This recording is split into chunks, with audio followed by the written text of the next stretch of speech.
lalu berusaha menyimpan sesuatu yang bisa membawa manfaat, baik untuk dirinya, untuk anak cucunya, maupun untuk keluarganya, untuk masa kini dan masa depannya.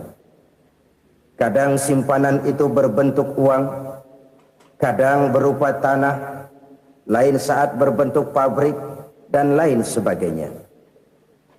Sementara masa depan yang paling pasti adalah akhirat.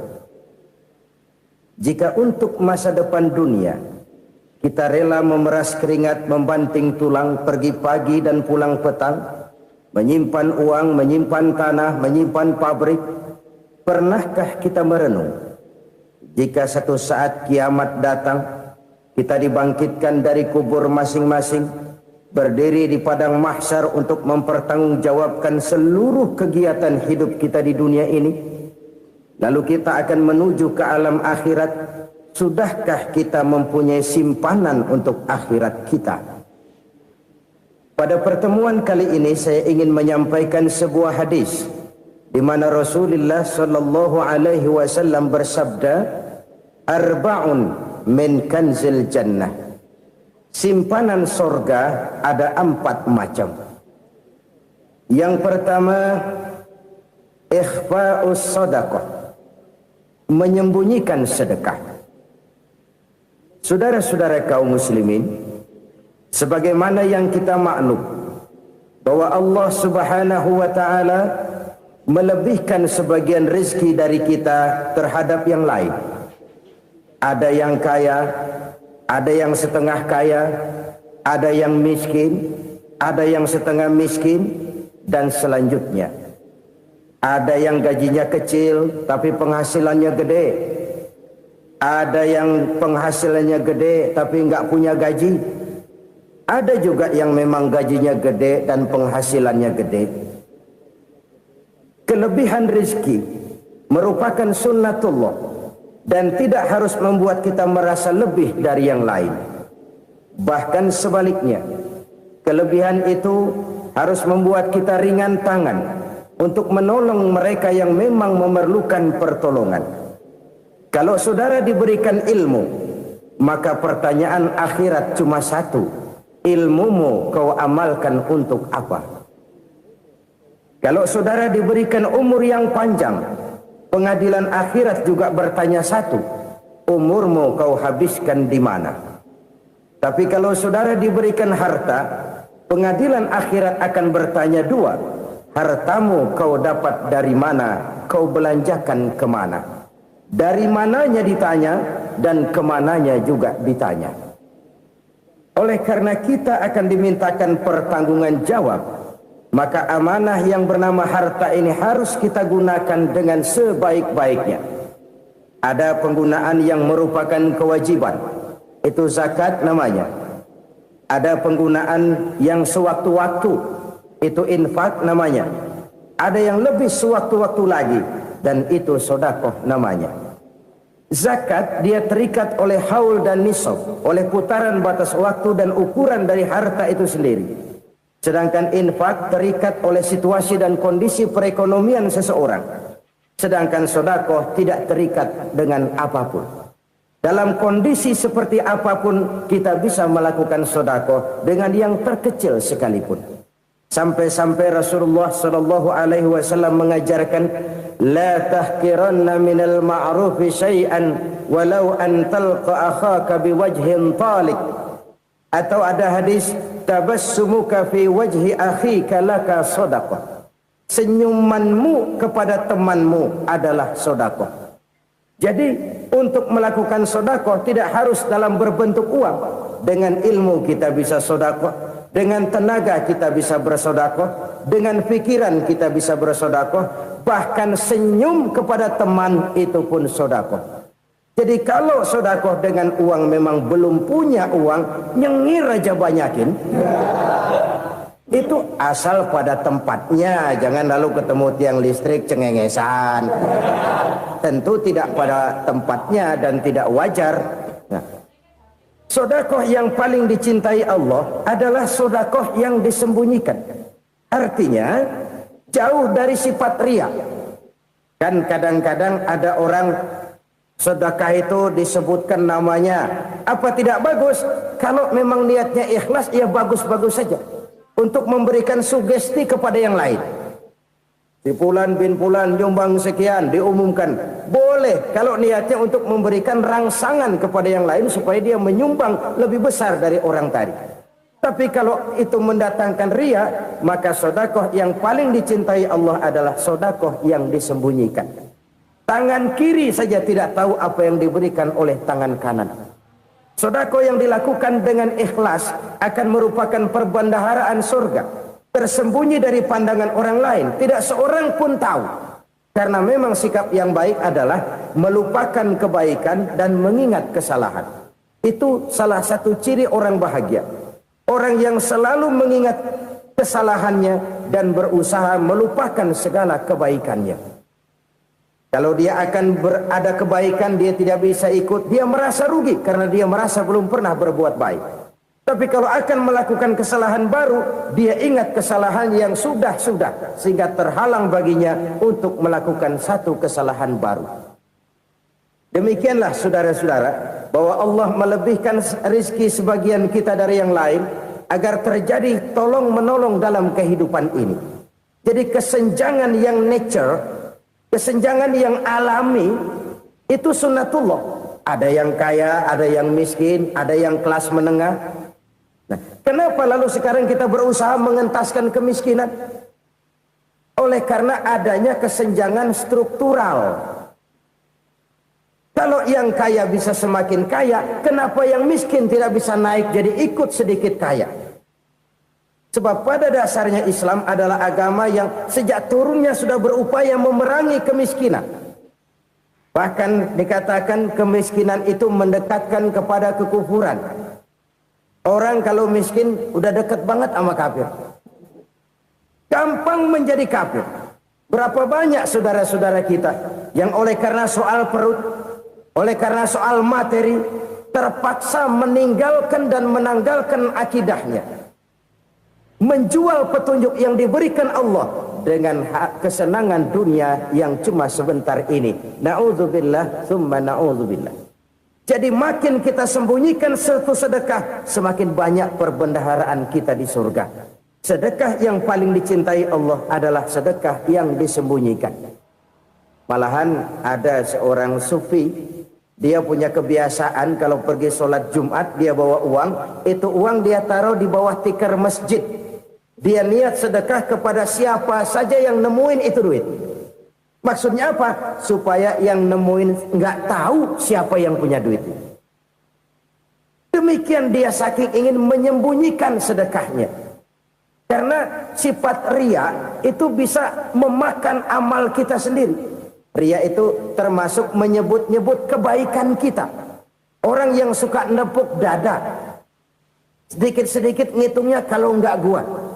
Tuh kalau nggak gua tuh yang belah situ, kalau nggak gua, iya kalau nggak lu kenapa emang? Orang yang suka menepuk jasad, tuh biasanya memang begitu saudara-saudara. Kalau perang lagi berkecamuk, orang nggak sempat ngaku jadi pahlawan. Tapi begitu perang selesai, yang kagak kenal bedil ngaku pahlawan, mas. Itu sesuatu yang biasa. Oleh karenanya, orang-orang yang ikhlas dalam bersedekah, disembunyikannya sedekah itu, Allah cinta betul. Malahan ada hadis memberikan jaminan, inna sedaqatal mar'il muslimi tazidu fil umri wa tadfa'u mitatas su'i. Sesungguhnya sedekahnya seorang mukmin tazidu fil umri, bisa menambah umur panjang, wa tadfa'u mitatas su'i, dan menyelamatkan manusia dari mati secara su'ul khatimah. Jadi siapa yang kepengen panjang umur, banyaklah sedekah. Yang bosan hidup, pelit terus. Sedekah menambah panjang umur dan menyelamatkan manusia dari mati secara su'ul khatimah. Pak, katanya umur itu nggak bisa ditambah, nggak bisa dikurangin. Kapan? Kalau ajal sudah datang. Fa idza jaa ajaluhum la yastakhiruna sa'atan wa la yastakdimun. Kalau ajal datang tidak bisa dimajukan, tidak bisa dimundurkan. Itu kalau ajal sudah datang. Tidak bisa lagi umur ditambah dikurangi, sudah datang. Tapi kalau belum datang, itu kan haknya Allah. Mau ditambah, mau dikurangi, hak prerogatif Allah. Sebagai pencipta manusia, Allah maha kuasa dan maha mampu. Sedekah ini menambah panjang umur dan menyelamatkan manusia dari mati secara su'ul khatimah. Itu orang mati kan sama ya, kondisinya mati, nggak nafas. Tapi hakikat mati kan lain-lain. Ada yang mati itu husnul khatimah, baik akhirnya. Misalnya lagi ngaji mati, lagi sholat mati, lagi sedekah mati. Ini yang dinamakan dengan husnul khatimah, baik di akhirnya. Sebaliknya ada yang su'ul khatimah, jelek di akhirnya. Ini yang jadi catatan akhir. Lagi nyekek botol, mampus. Lagi banting kartu, modar. Su'ul khatimah, jelek pada akhirnya. Sedekah menyelamatkan manusia dari mati secara su'ul khatimah. Dan kita semua kepengen mendapat husnul khatimah, jauh dari su'ul khatimah. Oleh sebab itu yang bisa menyelamatkan kita dari penyakit itu antara lain adalah sedekah yang disembunyikan, yang dikerjakan dengan ikhlas karena Allah, tidak karena kepengen dipuji orang, tidak karena ingin dikatakan orang pemurah. Sebab orang dermawan itu orang yang memberi tanpa harus diminta. Kalau masih harus diminta, ya belum dermawan namanya, masih harus diminta. Kalau nggak diminta ya tulus, lolos, polos.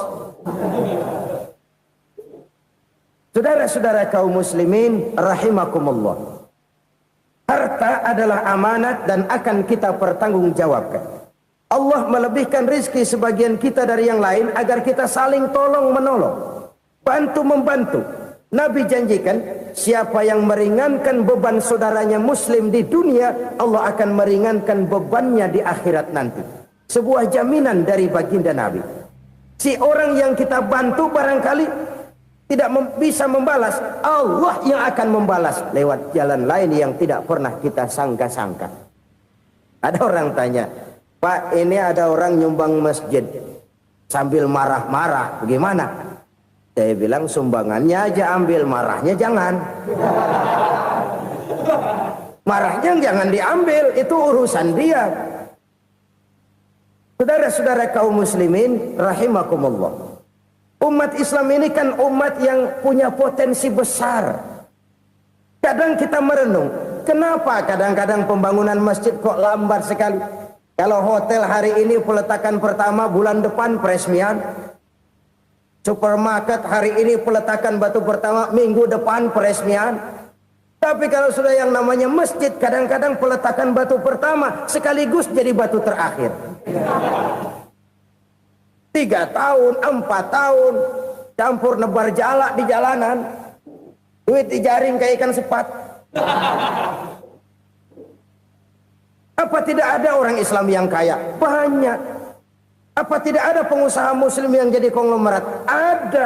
Lalu yang belum banyak itu yang komit terhadap nilai-nilai agamanya.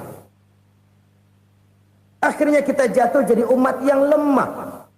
Belum ada pengusaha konglomerat muslim buka pabrik supermi cap bedug misalnya umpamanya atau pabrik kecap cap sorban supaya identitas keislamannya sedikit kelihatan.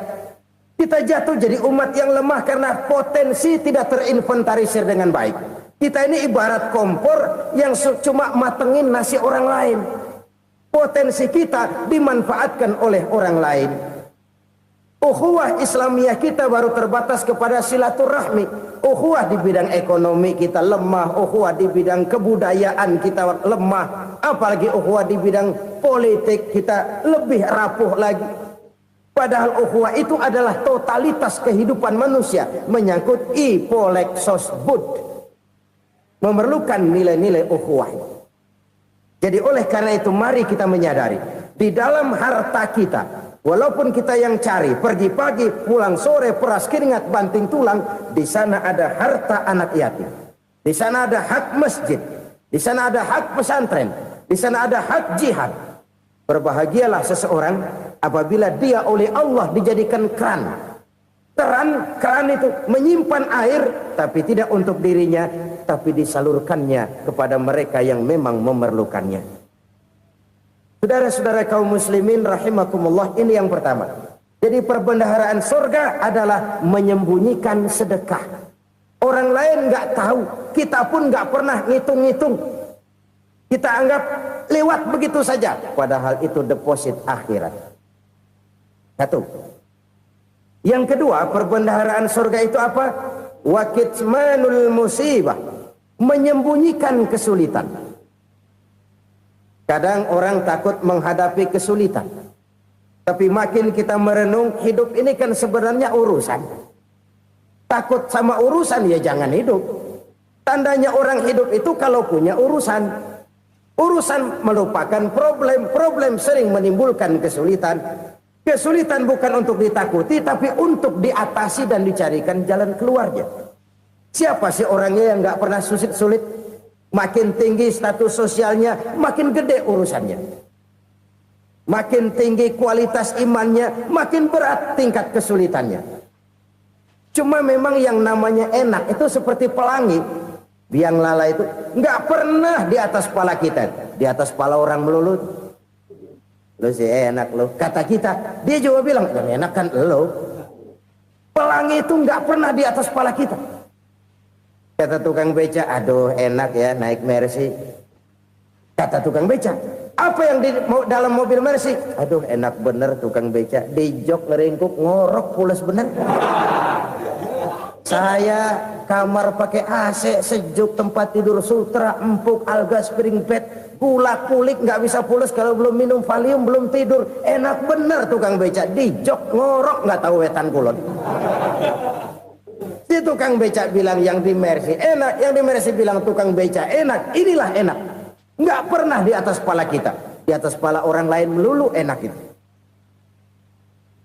Nah, saudara-saudara, yang merupakan perbendaharaan surga itu orang yang bisa menyembunyikan kesulitan, baik pribadi ataupun rumah tangga. Nih terutama rumah tangga yang jadi soalnya. Kadang-kadang kita ini kalau senang, sebaliknya kalau senang kita diam, kalem aja, cuek. Banyak banget duit kita, bawaan diam aja udah. Malah ketemu orang takut. Tapi begitu susah, sekampung tahu. Padahal Nabi mengajarkan perbendaharaan surga itu menyembunyikan musibah, menyembunyikan kesulitan. Kalau enak, cerita sama orang-orang. Kalau nggak enak, rasain sendiri, tekan sendiri, atasin sendiri. Kita kan sebaliknya, senang kita diam, asal lagi susah, paling tidak kita nyari teman buat cerita kesusahan. Siapa orangnya yang nggak pernah susah? Cuma soalnya bagaimana kita mengatasi kesusahan itu sendiri. Begitu juga misalnya kalau orang sudah berumah tangga, itu orang tuanya harus menjadi tempat dia cerita yang enak-enak saja. Yang nggak enak rasain berdua, selesaikan berdua, atasin berdua. Jangan dibalik. Asal senang diam, giliran susah saja. Maknya laporan. Terbalik. Bisa menjaga security informasi. Maka nama bayam keluar diam, malah seluitan. Enak amat lo makan daging ayam. Security informasi. Saudara-saudara kaum muslimin rahimakumullah. Ujian yang terberat itu yang pernah diberikan kepada para nabi, para rasul, para aulia, para ulama. Makin tinggi keimanan, makin berat bentuk kesulitan. Ayo saya kemukakan satu contoh saja. Ada seorang nabi yang kaya, nabi kaya, namanya Nabi Ayub. Iblis kalau orang begini kan keki, ibadahnya rajin, kaya. Nah, yang kayak begini susah digodain. Kalau ibadahnya rajin, miskin, kali bisa disogok. Sini imannya mantap, ibadahnya rajin, kaya, nabi lagi. Oh, tapi namanya iblis nggak kurang akal. laporan, Tuhan, kenapa Les? Ya ini bahasa saya, bahasa Qur'annya sih nggak gitu. Itu hambamu yang namanya Ayub, dia rajin ibadah cuma karena dikasih kaya aja.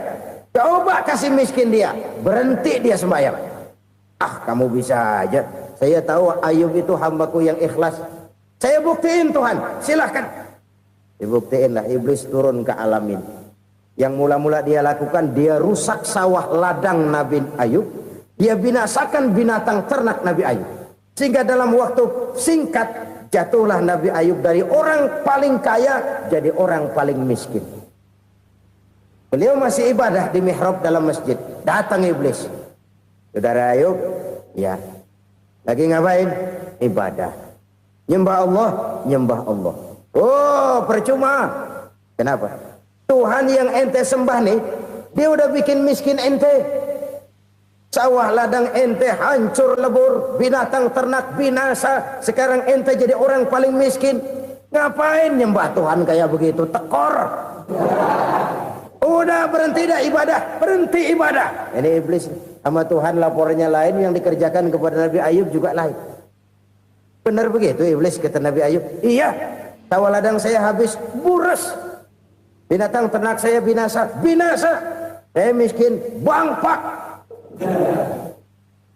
Apa jawab Nabi Ayub? Bukan innalillahi, ini hebat. Alhamdulillahillazi a'tani wa akhadha minni. Segala puji bagi Allah yang telah memberikan harta kepada saya dan sekarang mengambilnya lagi. Alhamdulillah. Allah yang ngasih, Allah yang ambil. Itu mah urusan Allah. Iblis cuman ibadah jalan terus, sujud lagi Nabi Ayub. Iblis seleher gondok banget. Dasar Nabi nggak mempan dia apa-apain. Miskin malah alhamdulillah. Allah yang ngasih, Allah yang ambil. Jadi kalau kita tidak komit, kita tidak terikat kepada kaya, miskin, senang, susah, apa yang bisa bikin kita susah? Jadikan kekayaan, kemiskinan, jadikan senang, susah sebagai anak buah yang bisa kita atur. Jangan kekayaan ngatur kita, jangan kemiskinan ngatur kita. Kita yang harus mengatur mereka. Senang, susah, kaya, miskin, bahagia, sengsara, jadikan itu anak buah yang bisa kita atur. Kalau sekarang kita kaya, lain saat boleh jadi kita miskin, semiskin-miskinnya. Allah yang ngasih, Allah yang ambil. Tenaga mana yang bisa menghalangi? Ibadah jalan terus. Iblis makin gondok. Dasar Nabi loh. Akhirnya apa? Nabi Ayub dikerjain, diberikan penyakit. Demikian fatal penyakitnya. Bayangin, udah miskin, sakit. Masya Allah. Miskin, sakit. Sakitnya nggak lama, kira-kira 16 tahun. Istrinya 3, 2 mental minta ceraiin. Ngerawatin laki bengek begini. Senang belum tentu, susah udah pasti nih. Cerai aja, cerai dah. Cerai. Tinggal satu Siti Rahmah yang setia menemani beliau. Sesetia-setianya hati perempuan. Satu saat Siti Rahmah bilang, "Bang, iya, abang kan Nabi, Bang.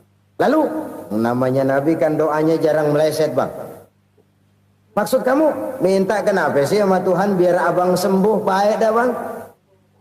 Siti Rahmah, iya. Saya sakit berapa tahun sih dah? 16 tahun, Bang. Sebelum ini saya sehat berapa tahun? Ya kira-kira 60 tahun, Bang. Nah, coba ente banding-bandingin, Rahmah. Saya dikasih sehat 60 tahun, dikasih sakit 16 tahun. Sudah nggak sabar mau doa kepada Allah minta sembuh. Saya malu kepada Allah. Diuji dengan yang luar biasa seperti ini, tidak mengganggu stabilitas kehambaannya. Dia tetap menghamba kepada Allah Subhanahu wa ta'ala. Saudara-saudara kaum muslimin rahimakumullah. Kunci menghadapi kesulitan itu apa? Allah jelaskan dalam satu ayat, wa basyiris sabirin alladzina iza asabathum musibah qalu inna lillahi wa inna ilaihi raji'un.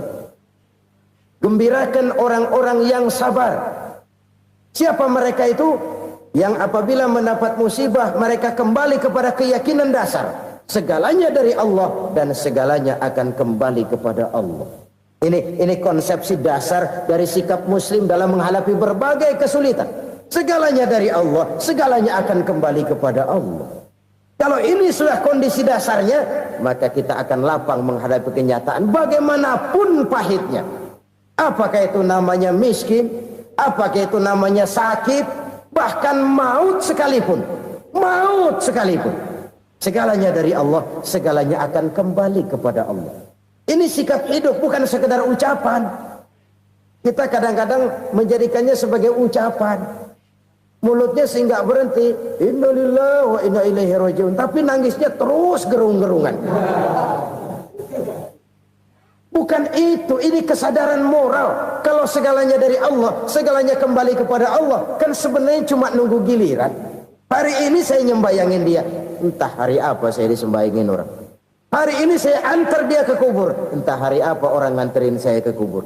Hari ini saya tahlilkan dia, entah nanti kapan orang tahlilkan saya. Segalanya dari Allah, segalanya akan kembali juga kepada Allah. Oleh sebab itu saudara-saudara, kesulitan bukan untuk ditakuti. Kesulitan justru untuk diatasi, dicarikan jalan keluarnya. Dan tidak ada orang yang tidak pernah mendapat kesulitan. Tidak ada. Semakin tinggi status sosial, semakin tinggi kualitas keimanan, semakin besar juga tingkat kesulitan. Hanya saja bagaimana cara kita mengatasinya. Dan Al-Quran menyatakan inna ma'al usri yusra. Di balik kesulitan itu pasti ada kemudahan. Roda itu berputar. Karena itu Rasulullah sallallahu alaihi wasallam mengingatkan kepada kita, ta'arraf ilallahi fir raha ya'rifka fis syiddah. Ingatlah kepada Allah di waktu kamu senang, supaya Allah ingat kepada kamu di waktu kamu susah. Kalau waktu senang kita ingat kepada Allah, kita susah, Allah tidak akan meninggalkan kita. Tapi kalau waktu senang kita jauh dari Allah, sujud tidak sempat, dengan masjid jauh, ketika senang kita lupakan Allah. Nanti begitu kita susah, Allah lupakan kita. Dan itu menyakitkan. Oleh karena itu orang-orang tua kita dulu bilang, kalau lagi sehat ingat-ingat lu bakal sakit nanti. Kalau lagi kaya ingat-ingat satu saat kita bakal jatuh miskin. Bahkan kalau lagi muda ingat-ingat kita bakal tua. Dan yang terpenting kalau lagi hidup ingat-ingat kita bakal mati. Saudara-saudara kaum muslimin rahimakumullah. Jadi yang kedua yang merupakan perbendaharaan surga, menyembunyikan musibah. Saudara-saudara kaum muslimin rahimakumullah. Hal ketiga yang merupakan perbendaharaan surga adalah wasilatur rahmi. Orang yang suka bersilaturahmi. Sebagaimana yang kita maklum bahwa manusia adalah makhluk yang disebut zon politika. Makhluk sosial yang tidak mungkin hidup sendiri-sendiri. Betapa dan siapapun kita memerlukan orang lain. Bodoh betul manusia kalau tinggal di tengah masyarakat tapi tidak mau bermasyarakat. Merasa hebat sendiri, pintar sendiri, gagah sendiri, kaya sendiri. Mungkin kalau mati juga ngubur sendiri. Jangankan kita di sini, di sorga saja Nabi Adam waktu sendirian bengong melulu, mondar mandir. Allah tegur dam sepi dam. Ya ini kalau bahasa saya. Iya Tuhan sepi ini nggak ada coret-corekan pisan ini. Diciptakan Siti Hawa baru anteng Nabi Adam. Itu di sorga. Cobalah. Umpamanya saudara tinggal di Jakarta nih. Kayak bener. Apaan aja di Jakarta punya saudara dah. Jembatan Semanggi ambil. Monas, Buntel bawa pulang. Hotel-hotel ambil semua. Cuman tinggal di Jakarta sendirian, apa enaknya? Betapa dan siapapun kita perlu orang lain. Tidak ada seorang pun yang bisa memenuhi kebutuhan hidupnya secara sendiri-sendiri. Nah, Islam telah menyelamatkan manusia dari ras diskriminasi. Mengikat manusia dengan persaudaraan yang berlandaskan kepada akidah. Karena itu dianjurkan bersilaturahmi. Bahkan Nabi menyatakan, man arada ayyubsata lahu fi rizqihi wa yunsa'a fi atharihi falyasil rahimah. Siapa yang kepengen diluaskan rezekinya dan dipanjangkan usianya, banyaklah ia bersilaturahmi. Siapa yang kepengen dimudahkan rezekinya, hendaknya ia banyak bersilaturahmi. Kalau banyak teman, kesulitan kan paling tidak ada tempat cerita. Udah susah sendirian, kita pikirin diri, nggak ada tempat tukar pikiran. Cepet banget sama bengek. Dilawan sendiri. Nah, secara makro kita bisa berkata, tidak mungkin ada kemenangan kalau tidak ada kekuatan. Tidak ada kekuatan kalau tidak ada kesatuan dan persatuan. Tidak mungkin ada kesatuan dan persatuan tanpa semangat silaturahmi. Kalau umat Islam mau menang, dia harus kuat. Kalau umat Islam mau kuat, dia harus bersatu. Kalau umat Islam mau bersatu, dia harus membudayakan silaturahmi ini. Bahkan sampai-sampai kata Nabi, kalau bisa cari nilai tambah. Apa? Silman qata'ak. Bersilaturahmilah kau kepada orang yang marah denganmu. Masya Allah, indahnya ajaran agama kita. Orang yang marah pun kepada kita, kata Nabi, kalau bisa bersilaturahmilah kepadanya, kepada orang yang marah itu. Di situ nilai tambah. Cuman jujur nih hadis, ngucapinnya gampang, ngamalinnya yang berat banget. Orang marah sama kita, kita disuruh silaturahmi, ada apa malu? Lu marah, ada gua marahan lagi, kan gua pikirin. Saudara-saudara kaum muslimin rahimakumullah. Tapi ini yang diajarkan, bahkan ini yang dicontohkan oleh baginda Rasul. Bagaimana begitu mudah, misalnya satu saat Abu Jahal ini ngatur strategi bagaimana bikin Muhammad celaka. Dia gali lubang di depan tempat tidurnya. Dia tutupin daun korma. Terus dia panggil seseorang, ke sini. Kasih tahu Muhammad, pamannya sakit keras, minta ditengokin. Berangkat orang ini ke sana. Muhammad, labbaik. Pamanmu sakit keras, dia minta ditengokin. Baik, saya akan datang menjenguk beliau. Berangkatlah Nabi ke rumah Abu Jahal tanpa prasangka apapun. Abu Jahal udah pasang setil, selimut 3 rangkap setengah dia pakai. Persis kayak orang meriang. Tapi sembari ngintip dari balik selimut. Begitu Muhammad buka pintu, nah masuk perangkap nih. Muhammad jalan menuju tempat pembaringan. Makin lama makin dekat, makin lama makin dekat. Makin dekat ke lubang yang dipasang oleh Abu Jahal itu. Dalam hati Abu Jahal, terus dah jatuh, mampus dah lu ini. Mampus lu hari ini. Apa yang terjadi? Malaikat Jibril datang. Muhammad, pamanmu cuma pura-pura sakit. Di depan tempat tidurnya ada lubang perangkap supaya kamu jatuh ke situ. Sudah, kamu pulang. Balik kanan Nabi. Sudah hampir jatuh ke lubang, balik kanan, pulang. Bayangin kecewanya Abu Jahal. Muhammad dikit lagi, Muhammad dikit lagi. Enggak, paman, saya pulang aja. Emosi bangun dari tempat tidur, enggak sadar kalau lagi pura-pura sakit. Lompat ngejar Nabi, dia lupa dengan lubang yang dia gali. Usrah, nyemplung sendiri ke dalam lubang.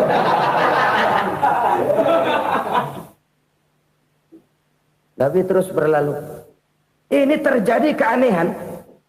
Jatuh ke lubang yang dia gali itu sebenarnya nggak terlalu dalam ya, antara 3-4 meteran lah.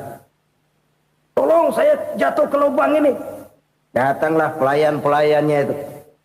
Angkat saya dari sini. Oh, yang ngulurin tambang. Satu gulung, belum juga nyampe itu tambah. Kurang, beli lagi ke warung. Sambung, ulur lagi, nggak juga bisa sampai. Wah, ini kerjaan Muhammad ini. Tolong, siapa salah seorang kamu ke rumah Muhammad, kasih tahu encangnya kecebur. Minta ditolongin. Sampaikan kepada Rasul. Kenapa? Pamanmu jatuh ke lubang, Muhammad minta tolong diangkatin. Tambang udah nyambung-nyambung nggak nyampe juga. Ya, nanti saya datang, saya tolong. Cobain. Nyata-nyata orang berniat jahat mau mencelakakan dia. Datang dia menolong. Ini yang disebut air tuba dibalas air susu ya ini. Bukan sebaliknya. Air tuba dibalas air susu. Paman, kecebur ya? Iya Muhammad, tolong ini. Pegang tangan saya. Nabi ulurkan tangannya. Nyampe. Dipegang oleh Abu Jahal. Diangkat ke atas. Sampai atas. Apa kata Abu Jahal? Sihirmu memang hebat Muhammad. Udah ditolongin dikata sihir. Yang enak kita kemplang kan itu orang begitu. Urusan apa? Tapi inilah akhlak. Kalau bisa kamu bersilaturahmilah dengan orang yang marah kepadamu sekalipun. Orang marah kita tetap baik. So, kalau kita berbuat baik sama orang yang memang baik, rasanya sih biasa-biasa aja.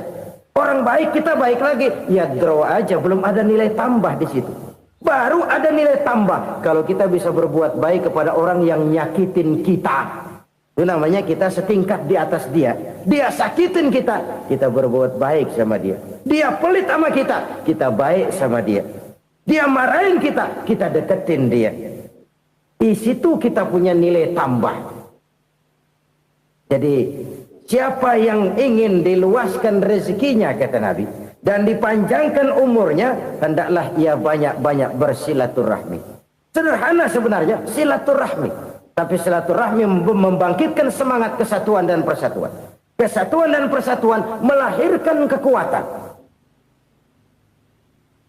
Dalam matematika, 1 ditambah 1 pasti 2. Tapi di tengah masyarakat, 1 orang takut ditambah 1 orang takut, hasilnya jadi 2 orang setengah berani. Kenapa setengah berani? Karena udah berdua. Tadi pan takut sendirian. Kalau dia kumpul turu-turu takutlah jadi berani. Kita yang lemah, kita yang tidak berdaya, kita yang miskin, kalau mau kompak bersatu, apa yang nggak bisa kita kerjain? Apalagi tinggal di kota besar, pilihan cuma 2, bertahan atau minggir. Bertahan atau minggir. Untuk bisa bertahan harus mampu bersaing. Untuk mampu bersaing harus punya keahlian. Keahlian harus ditunjang dengan pendidikan. Ditambah oleh kekompakan sebagai umat. Udah miskin mencar mulu, orang injak kita. Orang nggak pandang urusan apa yang malu. Oleh karena itu silaturahmi pada hakikatnya merupakan roh dari ukhuwah yang diajarkan oleh agama kita. Bagaimana Islam menyelamatkan masyarakat manusia dari ras diskriminasi, mengikat manusia, dan tidak ada persaudaraan yang lebih indah selain persaudaraan yang diikat dengan nilai-nilai akidah. Sepanjang orang di jalan Allah, itulah saudara kita. Keluar dia dari jalan Allah, selesailah persaudaraan sampai di situ. Karena itu, kalau ingin menyimpan sesuatu di surga, banyaklah bersilaturahmi. Datang ke rumah ini, datang ke rumah itu, dan lain sebagainya. Itu simpanan kita di akhirat nanti. Ini yang ketiga. Saudara-saudara, yang keempat, perbendaharaan surga itu apa? Wa qawlu la hawla wa la quwwata illa billah.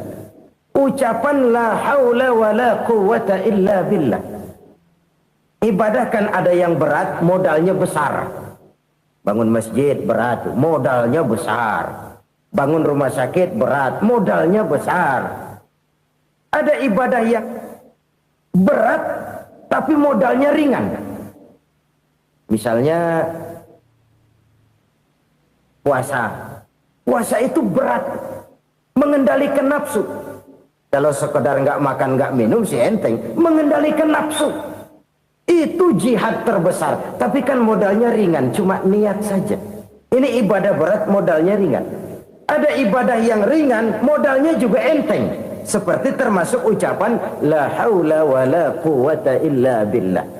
Tanpa sadar, la haula wa la quwwata illa billah, nyelengin tuh di surga. Nyelengin, kita nggak terasa, nyelengin simpenan akhirat. La haula wa la quwwata illa billah, nyimpan lagi. Kaget, la haula wa la quwwata illa billah, nyimpan lagi. Banyak simpenan. Walaupun sebenarnya yang dimaksud di sini adalah kesadaran batin bahwa tidak ada daya dan kekuatan kecuali Allah. Itu intinya. Kita memulai pekerjaan disunahkan baca bismillah, kan begitu. Apa itu? Kesadaran moral. Bahwa ini saya bisa kerjakan. Saya kerjakan ini dengan menyebut nama Allah. Kenapa? Kalau Allah tidak memberikan daya dan kekuatan, mana mampu saya kerjakan ini. Maka saya kerjakan ini dengan menyebut nama Allah. Bismillah. Kesadaran moral. Manusia hanya wajib berusaha, tapi nggak pernah wajib berhasil. Banyak hal-hal yang kalau kita renungkan secara rasio nggak mungkin. Tapi jadi kenyataan. La haula wa la quwata illa billah. Tidak ada daya dan kekuatan kecuali bagi Allah semata-mata. Kesadaran moral akan kelemahan dan keterbatasan makhluk bernama manusia. Kadang kita kagum dengan otak, tapi kita sering lupa sama yang bikin otak. Padahal bagaimanapun hebatnya otak, yang bikin otak pasti lebih hebat dari otak. Nggak percaya, silahkan otak-otakan. Inilah kecenderungan. Kita kagum dengan pesawat-pesawat mutakhir, bukan main besi gede banget terbang itu. Alangkah hebatnya. Lalu apa yang bikin otak tidak lebih hebat dari itu semua? Kita puji laut. Apa yang bikin laut tidak lebih hebat dari laut itu? La haula wa la quwata illa billah. Tidak ada daya dan kekuatan kecuali Allah. Apa yang bisa kita lakukan? Kalau tidak karena daya dan kemampuan yang diberikan oleh Allah kepada kita. Lahirlah sikap tawadu, rendah hati. Tidak melonjak menjadi angkuh dan sombong. Sadar akan kelemahan dan keterbatasan diri. Sebagai makhluk yang diciptakan oleh Allah subhanahu wa ta'ala. Jadi satu sisi ini ucapan yang berpahala. La haula. Jadi wiridan. Pada sisi lain ini kesadaran moral. Sikap mental, kesadaran batin, bahwa yang punya daya dan kekuatan itu cuma Allah. Kita nggak pantas untuk sombong, sebab sombong itu pakaiannya Allah. Kita nggak sedang pakai pakaian Allah, kegedean. Dan makin kita renungi, makin terbentur. Apa sih yang bisa kita sombongin? Kita mau sombong apa? Kaya, pintar, itu kan semua relatif. Di atas langit masih ada langit lagi. Jadi oleh karenanya, marilah kita menyadari. Manusia hanya wajib berusaha, tapi tidak pernah wajib berhasil. Yang berusaha saja tidak wajib berhasil, apalagi yang tidak berusaha. Islam bukan agama orang pemalas yang selesai sholat lalu enggelohom, enggelenggem ayem-ayem. Tapi Islam bukan agama orang sombong yang setelah berusaha lalu tidak memerlukan Allah. Kita bisa saja bikin proyeksi, tahun sekian kita bakal panen besar menurut perhitungan otak. Tapi ada kejadian lain. Apa? Tikus ngambek. Habis itu dimakanin tikus, panen gagal. Proyeksi rasional gagal oleh tikus-tikus yang ngambek itu. Bisa saja terjadi. Tahun depan kita panen besar. Urung. Kenapa? Musim panas panjang. Dan sekarang ini koran-koran bikin berita musim mengalami penyelewengan. Bukan cuma manusia yang nyeleweng sekarang. Musim pakai nyeleweng. Mestinya kan musim hujan udah selesai. Masih hujan-hujan juga. Musim. Nah sekarang kita boleh bikin proyeksi, kita bakal panen besar. Tahu-tahu musim panas panjang, sawah retak, air kering. Cari teknokrat yang paling botak, suruh pendekin tuh musim panas. La haula wa la quwata illa billah. Inilah kesadaran moral. Saudara, saya teringat satu saat ada seorang konglomerat. Umurnya ya kira-kira 70-an. Satu saat dia ditanya oleh wartawan, Pak, umur Bapak berapa sih? Ya paling 10 tahun. 10 tahun? 10 tahun? Anak Bapak berapa orang? Satu saja? Satu. Harta Bapak berapa? Ya paling-paling bangsa 7 juta kali. 7 juta? Iya. Pak, kenapa Bapak bohongi saya? Bapak punya buku biografi. Koran-koran, majalah-majalah banyak memuat cerita riwayat hidup Bapak. Saya tahu umur Bapak 70. Kenapa bilang cuma 7 tahun? Saya tahu anak Bapak 8. Kenapa cuma bilang 1? Saya tahu harta bapak miliaran, mungkin triliunan, pabrik di mana-mana, bank di mana-mana. Kenapa bilang uang bapak cuma 7 juta? Nah, kata si konglomerat tadi, kamu benar nak, kamu benar. Umur saya kalau jumlahnya memang 70 nak. Cuman ingat-ingat saya, baru 7 tahun terakhir ini saya sujud. Baru 7 tahun terakhir ini saya berusaha dekat dengan Allah. Saya laksanakan perintahnya, saya jauhi larangannya. 7 tahun inilah rasanya yang ada nilainya di hadapan Allah. Yang 63 tahun matong, kelabu, kelam umur gue. Habis untuk maksiat, untuk munkarat. Maka ketika ditanya tadi, umur saya 7 tahun itu. Oh begitu Pak. Oh iya. Lalu anak Pak. Anak bapak kan 8. Kenapa bilang cuma 1? Nah, kalau jumlah hitungannya memang anak saya 8. Tapi dari 8 orang ini rasanya cuma 1 nih. Yang bakal jadi buah hati, belahan jantung. Pelanjut cerita, penerus sejarah. Bakal jadi anak soleh yang akan mendoakan saya. Cuma 1 rasanya anak saya ini yang bakal jadi buah hati saya. Besar-besaran saya. Yang akan mendoakan di kubur saya. Yang akan mendoakan di akhirat saya. Yang 7 orang mana, Masya Allah, yang atu tenggeng, yang atu nyekek botol mulu, yang atu nggak karu-karuan.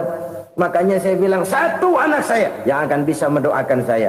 Oh begitu Pak. Iya. Nah harta Pak, harta bapak kan triliunan, pabrik bapak di mana-mana, uang bapak hampir di tiap bank-bank besar. Kenapa bilang cuma 7 juta? Betul kau nak. Harta saya kalau jumlahnya memang miliaran, triliunan mungkin. Tapi yang saya ingat baru 7 juta tuh yang saya belanjakan di jalan Allah. Saya nyumbang masjid, saya santuni yatim piatu, saya bantu pembangunan pesantren, saya bantu pembangunan rumah sakit Islam. Itu yang akan saya bawa pulang ke akhirat, yang 7 juta itu. Yang triliunan itu nanti akan diperebutkan oleh anak-anak saya sebagai waris saya. Jadi harta saya 7 juta itu yang bakal nemenin saya di akhirat. Yang akan saya bawa pulang jadi teman saya. Saudara-saudara kaum muslimin, jangan-jangan orang tua itu adalah kita-kita ini. Jangan-jangan kita-kita ini adalah orang tua itu. Jangan-jangan itu potret dari diri kita masing-masing. Dari sekian umur yang diberikan Allah, berapa tahun yang ada nilainya di hadapan Allah? Dari sekian anak-anak yang merupakan amanah, berapa yang akan mendoakan kita sebagai orang tuanya menjadi anak soleh? Dari sekian banyak harta yang diberikan Allah, berapa yang akan kita bawa pulang menghadapnya nanti, yang kita belanjakan di jalan Allah? Ini sebuah potret kehidupan. Karena itu kita kembali kepada la haula wa la quwwata illa billah. Kita wajib berusaha, kita wajib berikhtiar. Selebihnya, segala daya dan kekuatan hanya milik Allah saja semata-mata. Satu kesadaran batin dari setiap pribadi muslim. Setelah ia berusaha dan berikhtiar, ia menyerahkannya kepada Allah Subhanahu wa ta'ala. Jadi, satu sisi ini merupakan wiridan ucapan yang mengandung pahala. Pada sisi lain, ini merupakan sikap batin dari seorang muslim di dalam ia menghadapi realitas kehidupan ini. Saudara-saudara kaum muslimin rahimakumullah. Kalau ini kita jadikan satu basis kehidupan, maka ini akan menyelamatkan manusia dari kemungkinan tergelincir menjadi orang yang lupa diri dan lupa darat. Sebab itu Imamul Ghazali berpesan, jadidis safinah fa innal bahra amiq. Wa khuziz zad fa inna safara ba'id wa khaffifil hamla fa innal hamla sadid. Perbarui selalu kapalmu karena lautan sangat dalam. Bawa bekal yang banyak karena perjalanan ini sangat jauh. Ringankan beban karena kebanyakan beban akan menyakitkan. Alangkah indah kalimat ini, alangkah dalam makna yang terkandung di sana. Perbarui selalu kapalmu karena lautan sangat dalam. Apa artinya ini? Jaga mentalmu baik-baik. Pelihara imanmu baik-baik. Karena hidup penuh cobaan. Seperti lautan. Kita kalau berlayar di lautan kan kadang-kadang tenang. Angin bertiup sepoi-sepoi basah.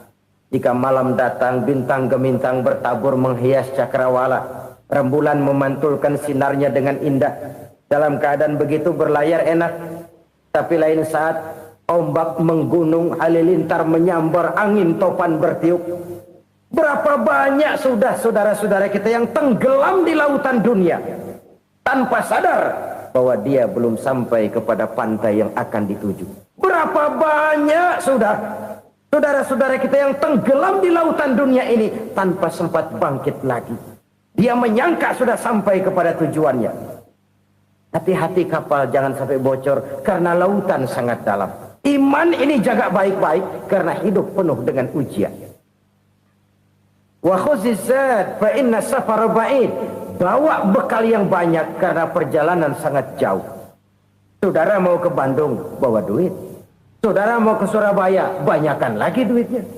Saudara mau ke Mekah, gepokan, iketan tuh duit nggak lembaran lagi. Makin jauh perjalanan, makin banyak bekal yang harus kita bawa. Kalau saudara dari Jakarta mau ke Surabaya, kagak bawa duit berangkat juga, itu sih bukan berani namanya, nekat. Sampai Surabaya belum tentu, sengsara di jalan udah pasti. Kenapa? Nggak bawa bekal berangkat. Sama juga kita nih, misalnya belum sempat sembahyang, mati. Waduh, berani banget orang. Belum punya bekal, mati. Sengsara di jalan. Atau bekal tidak cukup. Dari Jakarta saudara mau ke Surabaya, bawa duit 500 perak. Paling jauh Cikampek nyampenya itu. Paling jauh itu. Antara jauhnya perjalanan dengan bekal yang saudara bawa tidak seimbang. Hidup ini perjalanan panjang. A walking tour. Dimulai dari alam arwah. Sebelum jasad diciptakan, roh diciptakan lebih dulu. Dari situ pindah ke alam rahim. Dari alam rahim pindah ke alam dunia. Dari alam dunia pindah ke alam barzah. Baru menuju akhirat. Satu perjalanan panjang. Kalau bekal tidak bawa, sengsara di jalan. Bawa bekal yang banyak karena perjalanan ini sangat jauh. Wa khaffifil hamla, ringankan beban karena beban itu cuma akan menyulitkan. Kalau bekal itu sih keperluan, tapi beban nggak kita perluin, cuma ngeberat-beratin. Apa ini beban? Dosa. Kecurangan, kebatilan, kesoliman, ketidakadilan, kesewenang-wenangan. Itu akan jadi beban kita di akhirat. Alangkah celakanya, perjalanan panjang, bekal tidak bawa, beban kelewat banyak. Alamat sengsara di jalan. Pahala tidak ada, dosa berlipat ganda. Na'udzubillah, summa na'udzubillah.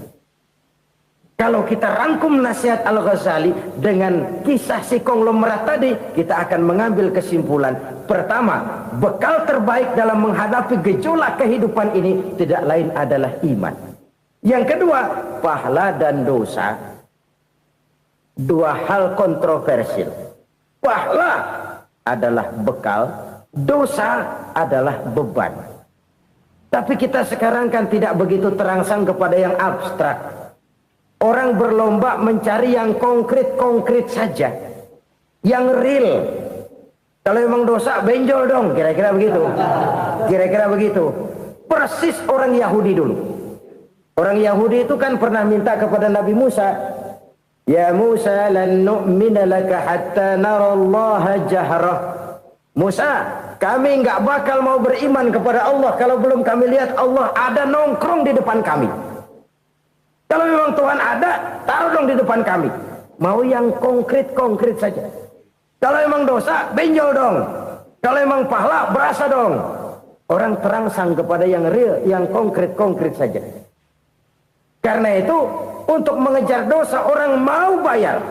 Tapi untuk mengejar pahala, walaupun tidak bayar, orang segan. Ini yang dikatakan oleh Nabi, kamu mengharapkan ke surga, tapi kamu berat melaksanakan sesuatu yang bisa membawa kamu ke surga. Kamu ingin jauh dari neraka, tapi tiap saat kamu lakukan perbuatan-perbuatan yang justru menjerumuskan kamu ke neraka. Idda'aitum an-najata minan nar wa ramaitum fiha anfusakum. Kamu ingin selamat dari neraka, tapi kamu lemparkan diri kamu ke neraka. Kamu ingin masuk surga, tapi berat sekali kamu melakukan perbuatan-perbuatan yang bisa menyampaikan kamu di surga. Saudara-saudara kaum muslimin rahimakumullah. Jadi hal keempat yang merupakan perbendaharaan surga adalah la haula wa la quwata illa billah. Satu sisi ini merupakan ucapan yang memperberat timbangan akhirat. Pada sisi lain ini merupakan sikap hidup seorang muslim. Kesadaran batin yang sangat dalam bahwa tidak ada daya dan kekuatan kecuali Allah. Dan itu kita simbolkan pada saat memulai pekerjaan dengan Bismillah, dengan menyebut nama Allah. Satu kesadaran moral, saya hanya bisa melakukan ini karena diberikan daya dan kekuatan oleh Allah. Lahirlah sikap tawadu, rendah hati, tidak melonjak menjadi angkuh dan sombong. Saudara-saudara, sampai sini dulu jumpa kita kali ini. Semoga 4 perbendaharaan surga ini dapat kita lakukan, yang kelak akan merupakan bekal kita di kemudian hari nanti. Amin ya rabbal alamin. Terima kasih atas segala perhatian. Mohon maaf atas segala kekurangan. Usikum wa iyaya bitaqwallah. Wassalamualaikum warahmatullahi wabarakatuh. Waalaikumsalam.